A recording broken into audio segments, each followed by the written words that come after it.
আহ, আপনি এভাবে আমার গায়ে হাত দেন কেন? আরে বাবা, আমি তো তোমাকে আদর করছি। এমন করে কেউ আদর করে? পচা ছেলে কোথায় কোথায় হাত দেয়? আরে বাবা, বর তো এভাবে আদর করে, তুমি জানো না বুঝি? মিথ্যে কথা। আপনি আমাকে মিথ্যে বলছেন। এভাবে কেউ কাউকে আদর করে না। বাজে ছেলে একটা। এভাবে আদর না করলে কিভাবে করে? তুই জানো না বর বুকে এমন করে আদর করে? তুমি কান্না করছো কেন বউ? বাজে কথা, একদম পচা কথা বলবেন না। এভাবে কেউ কাউকে আদর করতে পারে না, আমি সেটা খুব ভালো করেই জানি। তাহলে কিভাবে আদর করে আমাকে বলো, আমি সেভাবে আদর করব। আপনি জানেন না ছোট বাচ্চাদের মানুষ কি করে আদর করে? ওটা তো ছোট বাচ্চাদের জন্য। তাহলে তুমি কি ছোট বাচ্চা যে তোমাকে ওইভাবে আদর করতে হবে? হ্যাঁ হ্যাঁ, আমাকে এইভাবেই আদর করতে হবে। আপনি আমাকে আদর করলে এভাবেই করবেন, নাহলে একদম আমার কাছে আসবেন না। আর উল্টোপাল্টা ভাবে আমার গায়েও হাত দিচ্ছেন কেন আপনি? হ্যাঁ, আরে বাবা, কোথায় হাত দিলাম? মাত্র তো কোমরে হাত দিয়েছি, নাকি বউয়ের কোমরে হাতে দেওয়া বরের জন্য বারণ আছে? আমি জানি না, কিন্তু আপনি এইভাবে আমার যেখানে সেখানে হাত দিবেন না। আমার ভেতরে কেমন যেন লাগে। কেমন কেমন লাগে শুনি, তাহলে আর হাত দিব না, বলো। আমি বলতে পারবো না কেমন লাগে, কিন্তু আমার না কেমন যেন হয়। আপনি প্লিজ আমার গায়ে না ওভাবে হাত দিবেন না, তাহলে কিন্তু আমি। তাহলে কান্না করবে? যদি না বলো তোমার শরীরের মধ্যে কেমন হয়, তাহলে দেখো আর হাত দিব না। আর যদি না বলতে পারো তাহলে আরও অনেক জায়গায় হাত দিব। তখন সেটা সহ্য করতে পারবি তো? বাজে ছেলে কী সব বলে। কেন সহ্য করতে পারবো না? আপনি কি আমাকে কামড় দিবেন নাকি? দিতেও পারি, কারণ আমি তোমার বর, আর আমার অধিকার আছে তোমাকে কামড়ে দেয়ার। পচা ছেলে কী সব কথা বলেছি। একদম আমার কাছে আসবেন না, তাহলে কিন্তু আমি সত্যি সত্যি কান্না করে দিব। আরে বাবা, বর তার বউয়ের কাছে আসবে না তো কার কাছে যাবে শুনি? তুমি এমন করে কেন পাগলামি করছো বলো তো? না, আমি এত কিছু জানি না। আপনি আমাকে এভাবে ধরবেন না, ব্যাস। আমার মধ্যে কেমন যেন হয়, আমি সহ্য করতে পারি না। আমি বুঝতে পেরেছি কেমন হয়। এটা বরের ভালোবাসা। বর বউকে ভালোবাসলে এমনটাই হয়। তুমি আগে কখনো এটা শোনোনি কিংবা জানো না? জানি না, আর শুনিও নি, আর জানতেও চাই না এসব পচা কথা। আমি কারো কাছ থেকে শুনতেও চাই না। আপনি মিথ্যে বলছেন, এমনটা হওয়ার কথাই না। আদর করলে তো ভালো লাগে, আর এমন করে আদর করে কে বলেছে আপনাকে? আপনি এমন করে ধরছেন কেন? আমার কেমন যেন শিরশির করছে। আরে বাবা, ওটাকে শিশির বলে না, এটা অনুভূতি। তুমিও দেখি কিছুই বুঝতে পারো না। তুমি এখনো সেই পিচ্চিটাই রয়ে গেলে। আচ্ছা, একটা কথা বলো তো। হ্যাঁ, আমি পিচ্চি। তাছাড়া সবাই বলে আমি পিচ্চি। তাহলে আপনি বলে দোষ কোথায়? আপনি আমাকে এভাবে ধরবেন না প্লিজ, তাহলে কিন্তু আমি সত্যি সত্যি কান্না করে দিব। কান্না করতে হবে না। আচ্ছা, একটা কথা বলো তো। কি কথা? তুমি কি সত্যিই জানো না বর বউকে কিভাবে আদর করে? আর আদর করলে শরীরের মধ্যে শিরশির কেন করে? আমি আগে কখনো বিয়ে করেছি নাকি যে এইভাবে কেউ আমার গায়ে হাত দিয়েছে নাকি, যার জন্য আমি বুঝতে পারবো? হ্যাঁ, আপনি তো দেখছি বাজে লোক। যার জন্য এসব উল্টাপাল্টা কথা বলছেন। এই জন্যই হয়তো আপু আপনাকে বিয়ে করেনি, তাই না? তোষির কথা শুনে নাসিমের মনটা খারাপ হয়ে গেল। কারণ যে মেয়েটার সাথে নাসিমের বিয়ে হওয়ার কথা ছিল, তোষি সেই মেয়ে নয়। ওর বড় বোনের সাথে নাসিমের বিয়েটা ঠিক হয়েছিল, আর বিয়েটা এক প্রকার পাকাই হয়ে গেছিল। সেটাও আজকের দিনেই হবার কথা ছিল, কিন্তু কোনো এক কারণবশত বিয়েটা হয়নি। আর সেটা সবচেয়ে বড় কারণ হচ্ছে তোষির বোন। বিয়ের 2 দিন আগে বাসায় বলে দিয়েছিল ও বিয়েটা করতে পারবে না। তখন তোষির বাসা থেকে ওর বোনকে জোর জবরদস্তি করলে তোষির বোন অন্য একটা ছেলের হাত ধরে পালিয়ে যায়, যার জন্য ওদের সম্মানটা নষ্ট হতে বসেছিল। তখন তোষির আব্বু বলে ওনার ছোট মেয়ের সাথে নাসিমের বিয়ে হবে, তাদের সম্মানটাও বেঁচে যাবে, আর যে সম্পর্কটা করার কথা ছিল সেটাই হবে। তো তোষি নাসিমের থেকে বয়সে প্রায় 8 বছরের বড়, আর তোষি বয়সটা সবে মাত্র 16। তোষির এক প্রকার বাচ্চার মতো স্বভাবের, তাই সবকিছু একবারই বুঝতে পারে না। যেমনিভাবে এই আদরের বিষয়টাও জানে না। স্বামী তার স্ত্রীকে কি করে ভালোবাসে, কি করে আদর করে, সেটা ওর বোধগম্য নয়। নাসিম বুঝতে পারছে তোষি হয়তো সত্যি সবটা জানে না, তাই নাসিম ওর থেকে কিছুটা দূরে গিয়ে তারপর ওর একটা হাত ধরলো, দুই হাতের মুঠোয় নিয়ে বলতে লাগলো, শেষ পর্যন্ত তুমি আমাকে এরকমভাবে কথাটা বলতে পারলে? আমি তোমার আপুকে পছন্দ করিনি, বাসা থেকে আমাকে তোমার আপুকে বিয়ে করার জন্য বলেছে, জীবনে একটা প্রেমও করিনি, ভেবেছিলাম বাসা থেকে যার সাথে বিয়ে দিবে তাকে বিয়ে করে নিব, কিন্তু কপাল দেখো, তাকে বিয়ে করে নিতে চাওয়ার পরেও তার নাকি আমাকে পছন্দ না, অন্য কাউকে ভালোবাসে আর তার হাত ধরে পালিয়ে গেছে, আর সে তোমারই বোন। তার উপর যখন আব্বু আম্মুর সম্মানগুলো ধুলোর সাথে মিশে যাচ্ছিল, তখন আবার তোমার আব্বুর কথাতে তোমাকে বিয়ে করে নিতে রাজি হয়েছিলাম, ভেবেছিল সম্মানটা তো অন্তত বাঁচবে। তুষিও দেখতে শুনতে বেশ ভালো আর অনেক সহজ সরল মনের একটা মেয়ে, হয়তো একটু বাচ্চামি স্বভাবটা ওর মধ্যে আছে, কিন্তু একটা সময় ঠিকই বুঝতে পারবে নাসিমের ভালোবাসাটাকে আর সংসারী হয়ে উঠবে। কথাগুলো ভেবেই নাসিম ওকে বউ হিসেবে মেনে নিয়েছিল। তুমিও যে ওর আপুর মতোই আমাকে পছন্দ করো না, বিয়ে করতে চাওনি, সেটা একটাবার বলনি। বলতে তো চেয়েছিলাম, আর জানতাম না কি আপনি এতটা বাজে, এতটা পচা, নাহলে তো কখনোই বিয়েটা করতাম না। কিন্তু আব্বু বললো আপনি নাকি অনেক ভালো, আমাকে নাকি অনেক আদর করবেন, অনেক চকলেট দিবেন, আমি যা চাইবো সেটাই করবেন। আর তাছাড়া বিয়েটা না করলে আব্বু বলেছিল আব্বুর সম্মানটা নষ্ট হয়ে যাবে, তাই আপনাকে বিয়ে করে নিয়েছিলাম।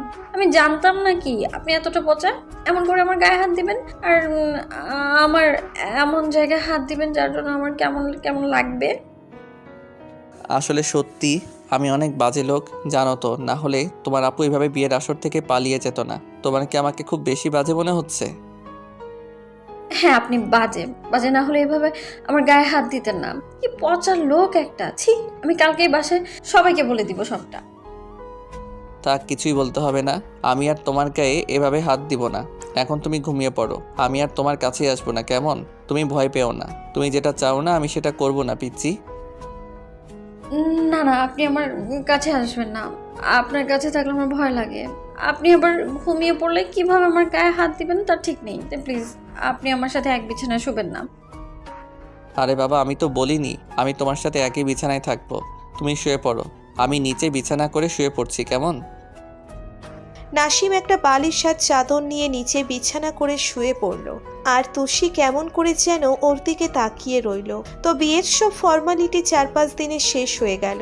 তো ঈশার রুমে এসে বসে আছে আর ভাবছে, শেষ পর্যন্ত হয়তো এই পিচ্চি মেয়েটাই কপালে ছিল যে কিনা আমাকে বুঝতেই পারলো না। নতুন বিয়ে করেছি, একটু বউয়ের কাছে যাব সেটা করা তো দূরে থাক, এত কাছে গেলেই কেমন লাফালাফি করতে শুরু করে দেয়। নাসিম কথাগুলো ভাবছিল, এর মাঝে তুষি এসে ওর সামনে দাঁড়ালো। নাসিম খেয়াল করলো তুষি কেমন যেন একটা লজ্জা মাখা চেহারা নিয়ে ওর দিকে তাকিয়ে আছে। তখন নাসিম বলল, কি হলো, তুমি কিছু বলবে? তুষি মাথা নেড়ে হ্যাঁ সূচক উত্তর দিল। তাহলে এত লজ্জা পাচ্ছ কেন, কি লাগবে আমাকে বলো, আমি এনে দিব, এত লজ্জা পেতে হবে না। না মানে আমার আদর চাই। কি চাও তুমি?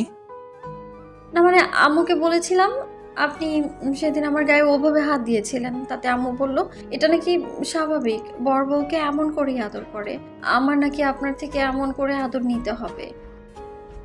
আপনি আমাকে মাঝে মাঝে এভাবে আদর করবেন, আমি বুঝতে পেরেছি তো আপনি ভালো, আর আম্মু আমাকে বলে দিয়েছে আমি যেন আপনার কাছে এসে বলি আপনি আমাকে আদর করেন। আম্মু বললো বলে তুমি বুঝতে পেরেছো, আর ওই জন্য এসে এভাবে অবুঝের মতো আমার কাছে আদর চাইছো, তাই না?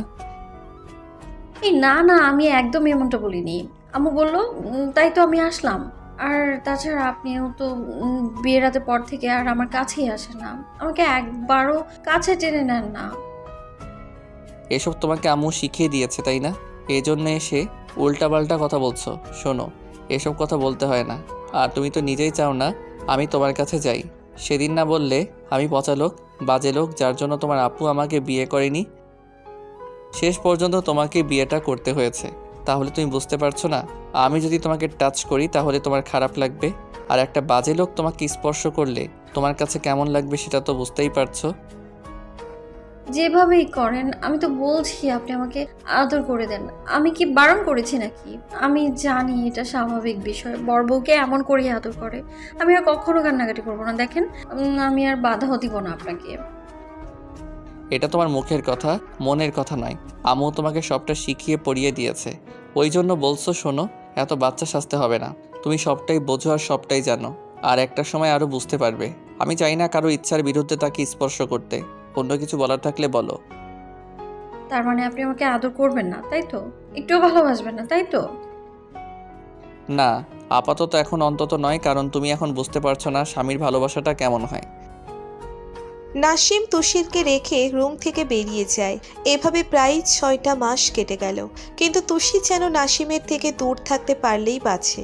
আর নাসিম বুঝতে পারছিল তুষি ওর ভালোবাসাটা বুঝতে পারে না। অন্যদিকে তুষি এখন অনেকটাই বুঝতে পারে যে স্বামী স্ত্রীর ভালোবাসাটা কেমন হয়, কারণ সবার থেকে আর ওর বান্ধবীগুলোর থেকে শুনেছে তাদের বর কি করে আদর করে, কিন্তু লজ্জায় নাসিমের কাছে আসতে পারে না, আর ওকেও বলতেও পারে না।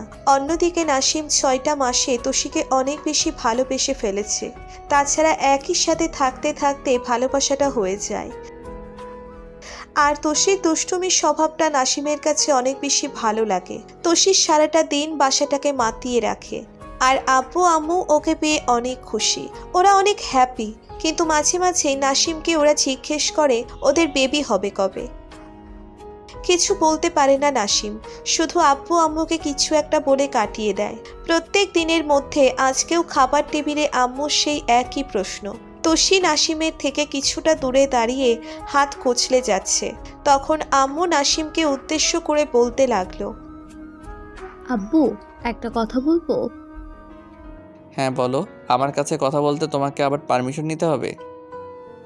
তা হয়তো নিতে হবে না, কিন্তু যে কয়বার তোমাকে এই কথাটা বলেছি তুমি ততবার এড়িয়ে যাওয়ার চেষ্টা করেছো। তাছাড়া কথাটা বৌমাকে যতবার বলেছি বৌমা লজ্জায় আমার সামনেই আসতে পারে না, এত বেশি লজ্জা পায়। এটাই তো স্বাভাবিক বিষয়, তাই না? কোন বিষয় সেটা তো বলবে, তা না করে তুমি কথাগুলো কেমন গোলাটে করছো? বললাম তোমাদের তো বিয়ের 6টা মাস হয়ে গেল, কিন্তু এখন অবধি আমরা শুনতে পেলাম না। আরে আম্মু কি শুনতে পাবে সেটা তো বলো, তা না বলে এভাবে কথা ঘোরাচ্ছ কেন? বলছিলাম কি, আমাদেরও তো দাদু দিদার মুখ দেখতে ইচ্ছে করে, তাই না? বলো। আর তোমাদের বিয়ে হলো তো অনেক দিন হয়ে গেছে, কিন্তু এখনো কি আমরা দাদু দিদার ডাক শুনতে পেলাম না? তাহলে কি আর আমরা তাদের ডাকটা শুনতে পারবো না বলো? আম্মুর কথায় নাসিম ফ্যালফ্যাল করে ওনার দিকে তাকিয়ে রইল। তারপর তুষির দিকে তাকাতেই খেয়াল করলো লজ্জায় ওর মুখটা লাল হয়ে আছে। নাসিম কিছু না বলে খাওয়ায় মনোযোগ দিল, আর আম্মু বলতে লাগলো, আব্বু, তুমি কি আমার কথা শুনতে পাওনি, নাকি আমাকে এড়িয়ে যেতে চাইছো? যদি কোনো সমস্যা থাকে আমাদের বলতে পারো। হ্যাঁ আম্মু, সমস্যা আমার মধ্যেই। তোমার বৌমাকে আমি ঠিকমতো ভালোবাসতে পারি না, আর বোঝাতে পারি না স্বামী স্ত্রীর সম্পর্কটা কেমন হয়। নাসিম কথাগুলো বলেই খাবার রেখে উঠে গেল। তুষি বুঝতে পারল নাসিম ওর কারণেই এরকম একটা কথা বলে গেল। নিমেষেই তুষির লজ্জা মাখা মুখটা কালো হয়ে গেল। আম্মুর বুঝতে বাকি রইল না ওদের সম্পর্কটা কেমন, কারণ আম্মু কিছু টাচ করতে পেরেছিল। তুষি হয়তো নাসিমের কাছে আসতে ভয় পায়, তাই বারবার ওদের কথাগুলো বলছিলে যেন নাসিম জোর করে হলেও ওকে কাছে টেনে নেয় আর ওদের একটা বেবি হয়। তো নাসিম তারপর রুমে গিয়ে কিছুক্ষণ শুয়ে রইল। তারপর আম্মু তুষিকে রুমে পাঠিয়ে দেয়। তুষি নাসিমের সামনে এসে দাঁড়াতেই ও বলে, তুমি কিছু বলবে? না মানে আসলে আপনি আম্মুকে কথাগুলো এভাবে কেন বললেন? শোনো, তুমি যতটা ন্যাকা সাজার চেষ্টা করো অতটা ন্যাকা নাও, সবই তো বুঝতে পারো। তাহলে এরকম না বোঝার মতো কথা বলার কি দরকার আছে? আপনি তো আম্মুকে ওইসব না বলে বলতে পারতেন, তাই না, যে খুব শীঘ্রই আমাদের একটা বেবি হবে। তা না করে আমার মুখের উপর ওরকমভাবে একটা কথা বলে দিলেন, কিন্তু আপনার এটা মোটেও ঠিক হয়নি। হ্যাঁ হবে, কারণ আমার তো আরও 2-4টা বউ আছে, তাদের থেকে আমি আম্মুকে 2-3টা বেবি গিফট করতে পারবো, তাই না? আমি কিন্তু একবারও সেটা বলিনি। আপনি চাইলে আমারই একটা বেবি হতে পারে, কিন্তু আপনি তো আমার কাছেই আসেন না। তুষির কথায় নাসিম অবাক হয়ে ওর দিকে তাকিয়ে রইল। তখন তুষি গিয়ে ওর পাশে বসে ওর একটা হাত জড়িয়ে ধরে ওর কাঁধে মাথা রাখলো। ওর এরকম কর্মকাণ্ডে নাসিম অবাক হয়ে গেল আর বলল, হঠাৎ করে তোমার কি এমন হলো বলো তো? এরকম বিহেভ করছো, কখনো তো এরকম করো না। নাকি আম্মু এসব শিখিয়ে পড়িয়ে দিয়েছে? আপনি সবসময় আমাকে এমনটা ভাবেন কেন বলেন তো? আমি কি আপনাকে ভালোবাসতে পারি না নাকি? আমার স্বামীকে ভালোবাসার অধিকার কি নেই আমার, বলেন? না, তা পারবে কেন? কিন্তু তুমি তো এমন কথা বলো না। আর কেমন সন্দেহ লাগছে যে তুমি এই কথাগুলো বলছো নাকি অন্য কেউ বলছে। ও আচ্ছা, ওয়েট, আমি আপনার সন্দেহ দূর করে দিচ্ছি। তুষি কথাটা বলেই নাসিমের মুখটা নিচের দিকে ঘুরিয়ে ও ঠোঁটের সাথে নিচের ঠোঁটগুলো মিলিয়ে দিল। তুষির কর্মকাণ্ডে নাসিম হতবাক হয়ে গেল। এবার তুষি নাসিমের একটা হাত দিয়ে নিচের কোমরে রাখল, যার জন্য নাসিম আর থাকতে না পেরে ওকে নিজের কাছে টেনে নিয়ে তারপর ওকে ভালোবাসার স্পর্শ দিতে লাগলো।